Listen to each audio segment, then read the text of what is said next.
Bismillahirrahmanirrahim. Assalamualaikum warahmatullahi wabarakatuh. Selamat berjumpa Waalaikumsalam kembali. warahmatullahi wabarakatuh. Selamat berjumpa kembali teman-teman di podcast Ingenio. Nah, kali ini halo Mbak Juwita. Halo, terdengar suara saya di Apa kabar? sana. Sehat, ketemu lagi. Ketemu lagi. Ya, jadi Mbak Juwita, sekarang kita ada tamu istimewa nih kayaknya ya. Kita ada tamu istimewa. Namanya Jeng jeng jeng jeng jeng Ibu Nurul. Hai. Halo, apa kabar Teh Nurul? Halo, alhamdulillah baik. Bagaimana di sana? Apa kabarnya? Sehat, luar biasa. Alhamdulillah sehat. Ya, jadi hari ini kita mau bahas apa nih? Hari ini kita akan membahas tentang kegiatan mungkin ya. Ini ada komunitas. Jadi Bu Nurul ini dari komunitas media pembelajaran, gitu ya. Komunitas media pembelajaran Dompet Duafa. Jadi komunitas media pembelajaran Dompet Duafa atau singkatannya Komed ya, Bu Nurul ya. Iya betul, iya. Komed, ya. Jadi Komed ini tiap tahun memperingati Hari Pendidikan ya. Hari Pendidikan Hari tanggal Guru ya. Hari Guru. Hari Guru, Maaf. Iya. Hari Guru. Kalau Hari Pendidikan Mei ya. Hari Guru tanggal 25 November. Nah, biasanya setiap tahun itu menyelenggarakan rangkaian acara.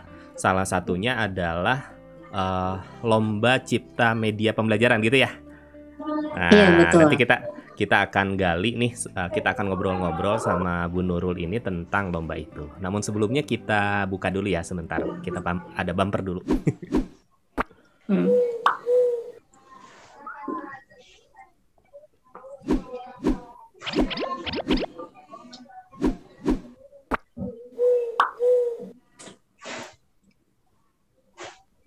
Oke, jadi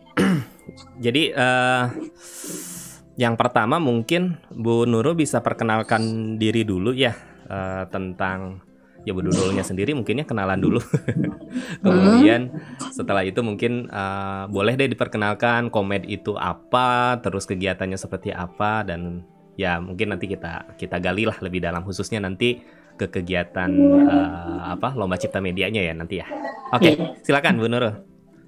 Baik, bismillahirrahmanirrahim. Assalamualaikum warahmatullahi wabarakatuh. Waalaikumsalam.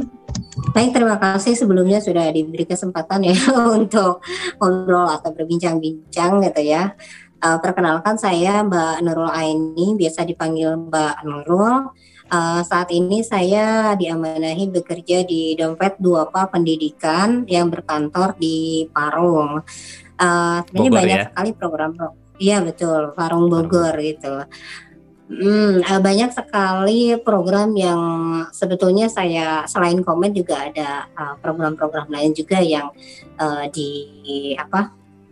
dilakukan gitu ya, seperti itu.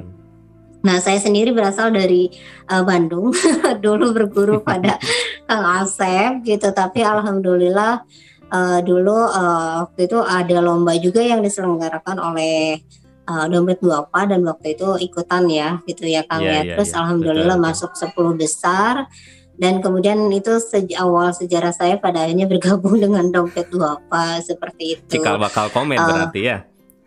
Iya betul. Awalnya memang saya sendiri sih di sini tidak langsung pegang program gitu, tapi lebih ke membantu secara administrasi dan lain sebagainya gitu. Kemudian belajar banyak hal, lalu pada akhirnya terbentuklah komunitas media pembelajaran.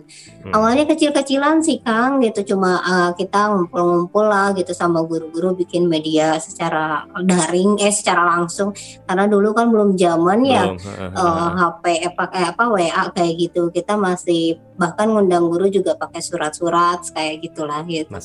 Itu tahun 2015 lah gitu, masih kayak gitu polanya. 2016 juga masih seringnya kita ya pelatihan langsung, seminggu 2 kali ngumpul, diseminasi karya, kemudian banyak lah kegiatannya, tapi masih seputar wilayah Bogor saja, dan juga kalangannya terbatas gitu. Baru 2016 pertengahan lah kita sudah mulai mencoba menggunakan WhatsApp gitu untuk media belajar gitu ya, untuk saluran belajar. gitu. Lalu tahun 2017 mulai berkembang nih komunitas media ini gitu. Yang awalnya hanya Bogor, kemudian ada Banten, kemudian Bandung gitu. Nah itu awalnya lebih banyaknya pengelolaannya oleh saya sendiri gitu. Tapi lama kelamaan karena semakin banyak, jadi ada pengelolaan kepengurusan gitu. Di mana para guru juga dipersiapkan untuk ngurus komunitas ini gitu. Nah, alhamdulillah hari ini sudah ada 7 titik 7 kota ya? Wilayah.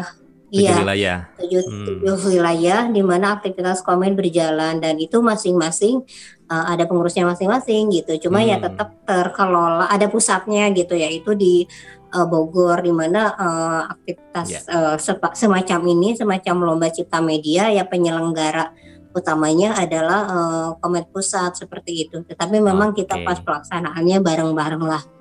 Siap. Itu sih secara umum ya. Secara umum ya, berarti dari tahun berapa itu? Dari 2015 ya tadi ya? Iya betul. 2015 secara ininya ya, oke. Kalau guru-guru yang tergabung di komunitas ini kebanyakan di level mana, Bu Nurul? Oke. Kebanyakan sih level SD sih Kang gitu, SD? Level SD atau ya, karena kan bicara media pembelajaran kita secara kebutuhan ya Kang ya, lebih banyak betul. dibutuhkan gitu, lebih banyak anak-anak PAUD atau SD yang lebih PAUD dan SD ya. Tapi tidak menutup kemungkinan untuk level di atasnya kan sebetulnya ya. Oh iya, banyak juga. Ya, kalau yang di atasnya udah sekarang udah mulai sih banyak gitu untuk yang level SMP, SMA banyak yang bergabung juga guru-guru. Oke. Menarik. Jadi sejak 2015 Komed ini ya membina lah begitu ya, membina. Berarti kalau ini ada jumlahnya nggak? Berapa guru yang sudah tergabung di Komed nih? Jadi kalau untuk kalau untuk total kepengurusan mungkin ada 90-an lah ya di 7 wilayah itu untuk pengurusnya. Karena yang kita sentuh langsung, yang kita bina langsung tuh para pengurus, nanti para pengurus yang mendeseminasikan melatih guru-guru lain juga gitu di wilayah masing-masing. Cuma memang kita juga terus mengalami perbaikan pengelolaan sih Kang gitu. Karena kalau bicara jumlah sejujurnya sih anggota itu sifatnya nggak tetap gitu kan. Karena sifatnya komunitas ya. Iya gitu, kadang keluar, kadang masuk gitu. Tapi secara total mungkin sudah ada 1000-an gitu di total seluruh wilayah gitu. Alhamdulillah, luar biasa. Oke, nah jadi nyambung ke lomba cipta media tadi ya. Jadi sebetulnya tujuan besarnya apa nih? Menyelenggarakan kegiatan lomba cipta media. Sebenarnya kalau tujuan besarnya sih lebih kepada edukasi ya, edukasi pentingnya media pembelajaran sebagai salah satu komponen pembelajaran seperti itu. Karena memang sejauh ini media pembelajaran tuh hanya sebagai pelengkap ya gitu ya, sebagai pelengkap belajar gitu. Tapi ya kalau kita telusuri ya itu cukup penting juga gitu, karena kan fungsi pembelajaran tuh salah satunya kan ada atensi kayak gitu ya, afektif, dan itu cukup dibantu lah gitu dengan adanya media pembelajaran seperti itu. Cuma memang masalah di lapangan ternyata tidak semua guru-guru menjadikan itu sebagai prioritas gitu. Jadi sebenarnya lombanya itu sendiri itu hanya salah satu bentuk kegiatannya saja sih sebenarnya. Gitu ya. Iya betul. Supaya ada semangat gitu ya. Iya, kalau tujuannya sih lebih ke itu sosialisasi, kemudian juga sebagai wadah gitu. Karena kan jarang ya ada sih memang beberapa instansi yang menyelenggarakan lomba-lomba media pembelajaran. Tapi kalau secara khusus bicara media pembelajarannya sendiri, kalau nggak salah sih belum begitu banyak ya gitu. Oke. Itu sih Nah kan. dari lomba cipta media yang sudah berapa tahun tadi? Sudah tahun keempat ya sekarang ya kalau tidak salah ya? Ini tahun keempat. Tahun keempat. Nah itu biasanya media pembelajaran apa aja sih yang dibuat oleh para guru itu di kegiatan lomba itu? Bentuk medianya? Kebanyakan sih media Oh ya, kalau media pembelajaran, kalau pelaksanaan yang kemarin sebelumnya yang dilakukan 3 tahun yang lalu itu bentuk kegiatan lombanya itu kan langsung ya Kang ya. Saat itu melakukan lomba 2 jam harus selesai, jadi mereka bawa bahan dan alat sendiri, 2 jam bikin di situ gitu, sehingga memang jenis-jenis media yang dibuat itu lebih kepada ya media pembelajaran sederhana yang langsung bisa disentuh, dimainkan dan lain yang sebagainya. bisa diproduksi di 2 jam itu ya. Dan itu bentuknya sih banyak, ada yang board game, kemudian ada yang apa namanya maket kayak gitu ya. Ada yang alat peraga gitu, dan banyak lah gitu macam-macam. Tapi yang jelas sih jenisnya gitu apa hard ya gitu. Nah ya, tapi kalau yang karena, sekarang ya karena ini ya tadi kebanyakan memang pesertanya pun dari level pendidikan usia dini dan sekolah dasar ya. Jadi memang secara media pun harus menstimulus motorik si anak-anaknya. Iya, menarik. Mbak Juwita, barangkali ada yang mau digali nih. Terkesima dengan jumlah anggota yang sampai 1.000. Satu hal sih yang menarik dari pembicaraan tadi itu adalah sudah ada di 7 lokasi kan. Nah yang pengen banget saya tahu tuh, itu bisa sampai ada di 7 wilayah kayak gitu. Awal mulanya tuh seperti apa? Apakah memang sengaja penyebaran dalam tanda kutip kayak MLM gitu tiba-tiba menyebar keluar, atau memang karena memang semangat dari rekan-rekan yang ada di berbagai lokasi tersebut akhirnya bisa bergabung? Luar biasa banget sih. Bisa di-sharing sedikit ya, Teh Nurul? Oke. Jadi sebenarnya kita punya mekanisme ya, punya alur pembentukan komen di sebuah wilayah gitu. Pertama ya ada asesmen, jadi kita asesmen dulu sih apakah wilayah tersebut potensial gitu untuk pengembangan komen. Jadi nggak ujuk-ujuk ada gitu ya, seperti itu. Beda sama komunitas-komunitas lain yang mungkin sifatnya ya udah ada-ada aja gitu ya. Kalau kita ada alurnya sebetulnya. Makanya sebetulnya 7 wilayah itu bisa dikatakan sebetulnya lambat sih perkembangannya Kang, kalau dibanding dengan komunitas guru lain yang terutama yang punya nama, punya tokoh ya, punya tokoh besar sehingga penyebarannya luas. Tapi kalau komen sendiri sih sebenarnya bisa dibilang lambat gitu secara penyebaran gitu, karena memang secara alur juga banyak yang harus dipenuhi. Jadi selain asesmen nanti itu ada workshop akbar gitu, di mana kita sosialisasi ke guru-guru setempat bahwa ada komet gitu. Baru kemudian kita ada GD, ayo kalau kita mau mengembangkan komet yuk kita ngumpul gitu. Baru di sana kita ngobrol-ngobrol, baru ngebentuk tuh kepengurusan. Kita ngebentuk kepengurusan, baru kami membina nih para pengurus tersebut dari materi dasar tentang media pembelajaran, kemudian prakteknya, kemudian TFT. Nah, karena kan mereka akan dipersiapkan jadi trainer juga gitu ya. Jadi kita kasih TFT dan banyak hal lainnya. Setiap semester sekali itu ada proses pembinaan untuk para pengurus ini gitu. Seperti itu sih prosesnya. Jadi memang ada desainnya gitu. Luar biasa ya. Luar biasa, gerilya sekali. 7 wilayah itu di mana saja untuk sampai hari ini? Kalau untuk hari ini Bandung, kemudian Bogor sendiri, kemudian Banten, DIY Jateng, kemudian Jatim, Jakarta, dan terakhir Riau yang baru banget dibentuk. Dan insya Allah sebentar lagi Depok akan launching. Di Depok juga ada ya. Akan launching sebentar. Luar biasa. 7 menuju 8 wilayah, luar biasa. Oke.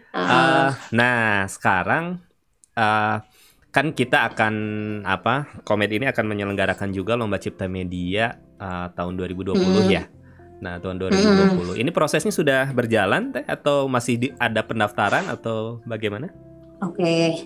Kalau untuk pendaftaran sudah ditutup Kang. Jadi kemarin tanggal 23 ya. Itu tanggal 23 kita baru melakukan opening ceremony dan sosialisasi teknis lombanya seperti apa kepada peserta. secara garis besar itu sudah terdaftar sekitar 150-an pendaftar ya, gitu baru daftar gitu. Tapi nanti kan mereka mengirimkan berkas melalui email terkait berkas-berkas lombanya gitu. Mulai tanggal 29 Oktober ini sampai 10 November. Jadi mereka akan ngumpulin berkasnya. Namun sebelum itu hari ini siang nanti dan besok ada pelatihan. Jadi memang rangkaian lombanya itu kan tadi ada pelatihan, ada lombanya sendiri dan ada pameran gitu. Nah, hari ini dan besok itu ada pelatihannya, di mana ya sebenarnya pelatihan ini sendiri juga diharapkan dapat memberikan pengayaan ya, terutama menstimulus peserta lombanya. Tetapi kalau untuk pelatihan sih kemarin terbuka, cuma sama pendaftarannya sudah ditutup. Ya, terbuka siapapun selain peserta pelatihan, dan alhamdulillah kemarin terdaftar sekitar 750-an peserta untuk pelatihan ini. Siap. Pelatihannya apa yang dibahas Teh?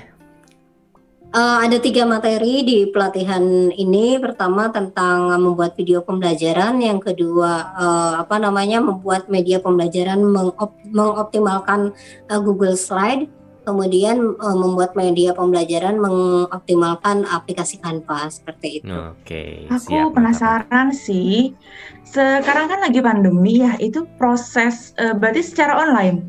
Iya, seluruh pelaksanaan ini secara online. Luar biasa. Koordinasinya luar biasa. Iya, bahkan kepanitiaan dan koordinasi juga kita secara online sih gitu. Iya. Nah, iya, yang jadi penasaran saya juga selain proses, berarti kan media pembelajaran nanti proses lombanya berarti dilakukan di tempat masing-masing berarti ya Teh? Iya betul. Jadi memang kalau yang kemarin kan kita 2 jam gitu ya, bikin media gitu. Nah kalau sekarang itu enggak gitu. Jadi ya mereka bikin media dulu, kemudian ya sebisa mungkin diaplikasikan dulu saat pembelajaran jarak jauh agar terlihat hasilnya gitu, sehingga hasilnya juga bisa dipaparkan gitu. Bagaimana sih? Berarti medianya pun mungkin lebih ke arah media untuk pembelajaran daring juga pada akhirnya ya? Atau bebas juga?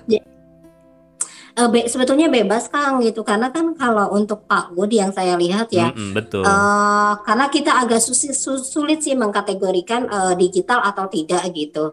Tapi yang jelas berkas lomba yang dikumpulkan oleh peserta itu ada 2. Pertama terkait dengan karya tulisnya lah gitu ya. Cuma sederhana, formatnya nggak kayak karya tulis yang tebal itu ya. Sederhana saja, bentuk form 3 lembar gitu. Kemudian video pembuatan dan penggunaan medianya sendiri gitu. Jadi memang yang kita nilai itu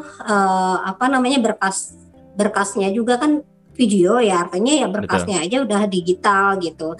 Tetapi adapun medianya sendiri sih itu kita nggak membatasi, karena kan kayak guru TK nih, saya lihat ada beberapa guru TK membuat medianya ini bukan media digital gitu. Iya betul.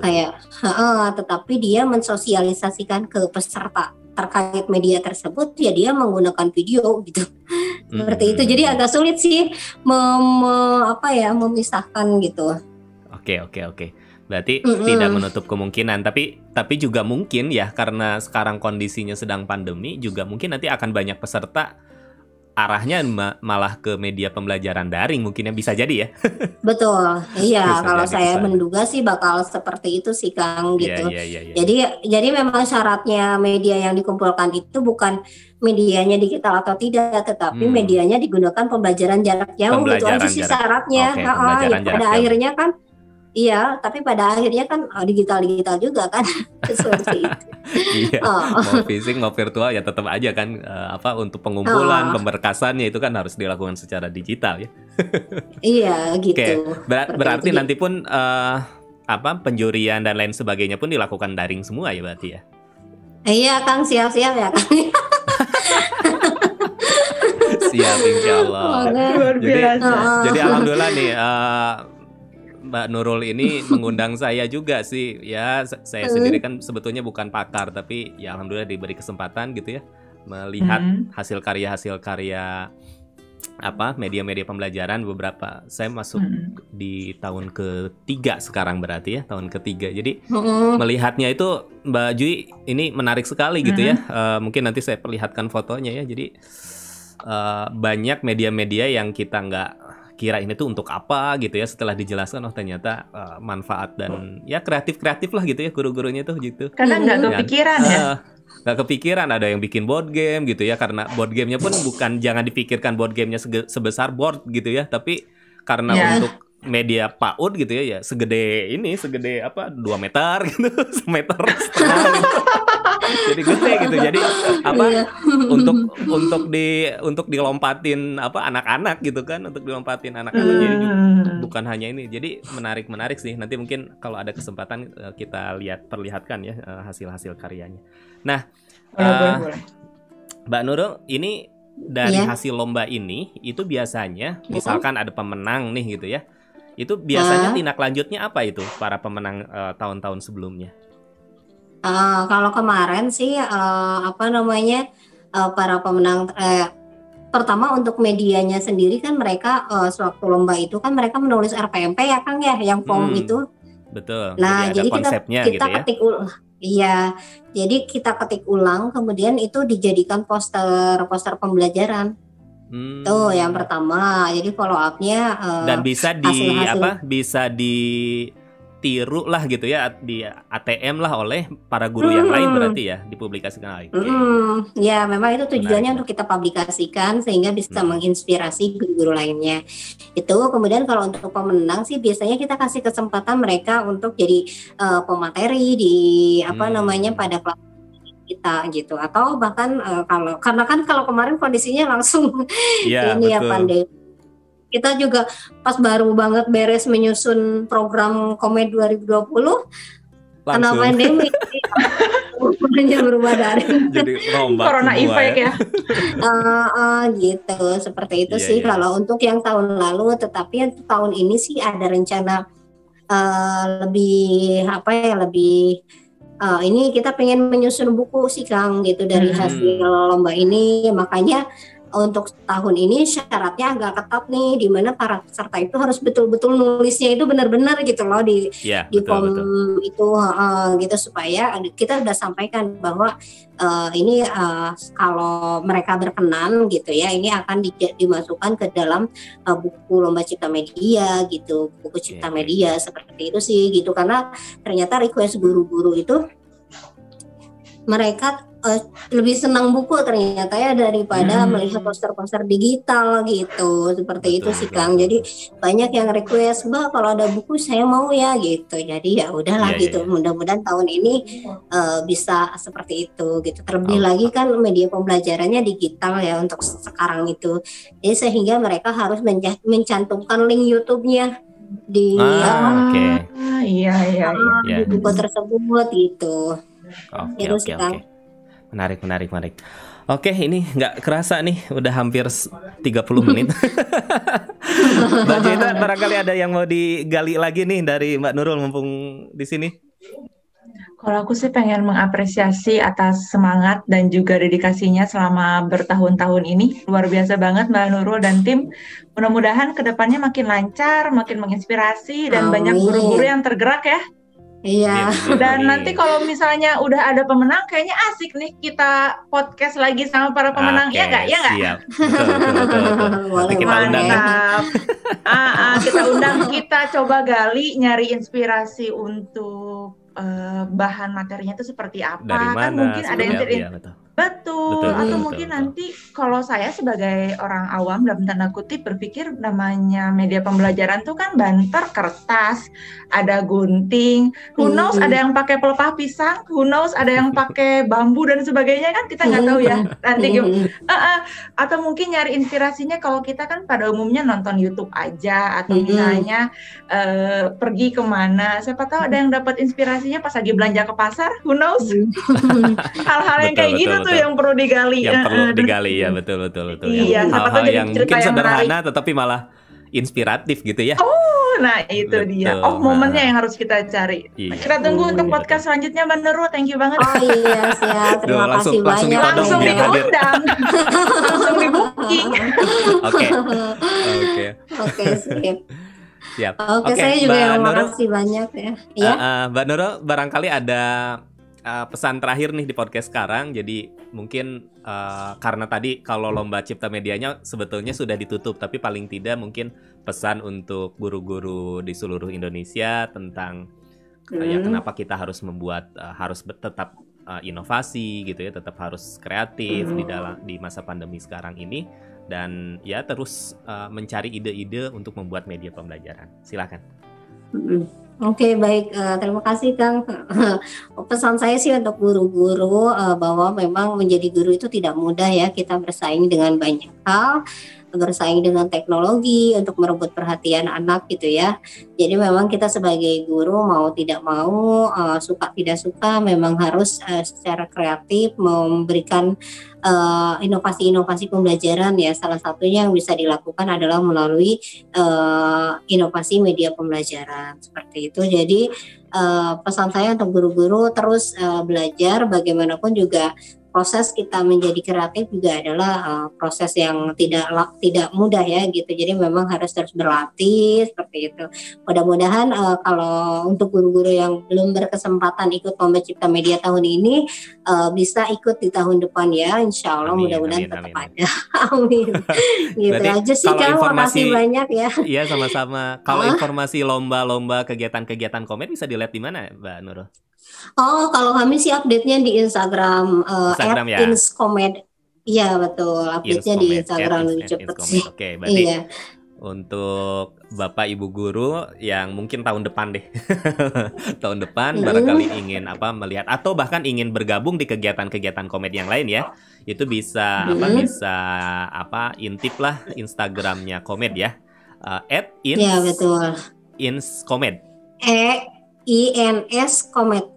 INS Komed disatuin ya. Oke, jadi Bapak Ibu guru yang menonton podcast ini ataupun yang mendengarkan podcast ini, silakan dicek di Instagramnya saja. Jadi kalau ada kegiatan-kegiatan update nanti mungkin akan seringnya di sana ya, Mbak Nurul. Oke, luar biasa ini Mbak Juwita ya. Jadi Komed ini juga banyak menginspirasi banyak guru tadi ya, bahkan sudah sampai 7 wilayah, mau 8 wilayah. Mudah-mudahan pergerakannya terus berkembang gitu ya, terus berkembang dan semakin banyak guru yang diinspirasikan oleh Komed ini.